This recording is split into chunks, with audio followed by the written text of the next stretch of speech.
Kicking things off today, some great cinema. Guy Ritchie's The Covenant tells the story of two men who are forced to trust and survive in the most violent of circumstances.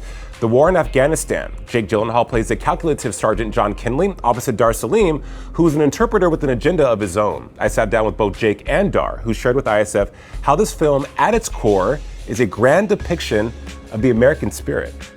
Jake, Dar, so good to see you. This movie was incredible. Jake, I want to start with you. You play Special Forces Sergeant John Kinley. In every role you take on, Jake, there is that's something compelling about the story you tell and the role that you play. What was that something about John? To me, I think what's interesting about John is really, there's no John in the story without Ahmed in a lot of ways, you know. To me, it was a story about kind of they were an arranged marriage in a lot of ways, you know. These two guys don't really enjoy being around each other, but I think they bring out, without realizing it, reluctantly, begrudgingly, really the goodness in the other. And to me, I think that's what this made me want to tell the story was, you know, it's sort of the best of what America is, and we as Americans are. It is our goodness in us, even if I think there are so many heroes in this country, sometimes reluctant heroes, but it's our fabric, and it feels like a parable, you know. This story is an action parable, and it reminded me of how good we are as Americans. I couldn't agree more. Dar, your character Ahmed is an interpreter, and events in this movie are real life. My brother served 2 tours in Afghanistan, so there were a lot of U.S. allies, Afghani allies to the U.S. left behind that were looking for a new life in the U.S., that were promised a new life in the U.S., preparing for this role, the research for that, and making sure that these stories were told as accurately as possible. What was that like for you?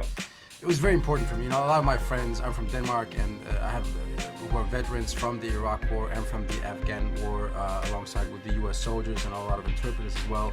And for me, you know, for me it was an honor to play a guy like that, and to make him portray him as someone that you could identify with, even as a European or as an American, and to show that even though they're from different cultures, different backgrounds, they look different. At the end of the day, so much more unite us than divide us. At the end of the day, both men are just family men who are willing to do whatever it takes to keep their families safe, who just want to give their families and their children an opportunity to have a better life than themselves. And despite of that, are willing to put their lives at stake every day to do the right thing, to help each other and to help their countries. I mean, we see John go back into the lion's den to save this person who he has, as you said, Jake, an arranged marriage with. I think one of the most interesting themes of the film was the constant existence of trust and mistrust between both characters, with very little dialogue between you two. Jake, were you feeling that? Yeah, I think the decision was made early on that this was a Western. You know, that the irony there is that, you know, we're talking about somebody who translates or interprets. A lot of times we would think of that as, you know, dealing with a lot of verbal exchange. But in truth, I think my favorite line in this is the line that Ahmed says to John, where he says, "I'm not here to translate, I'm here to interpret." And in a lot of ways, that's what the movie's about. It's about the behavior between two people communicating everything, not the words, and how we read that. And so it was only fitting that we didn't speak a lot. It's my favorite part of the movie, actually, is how much is communicated without words.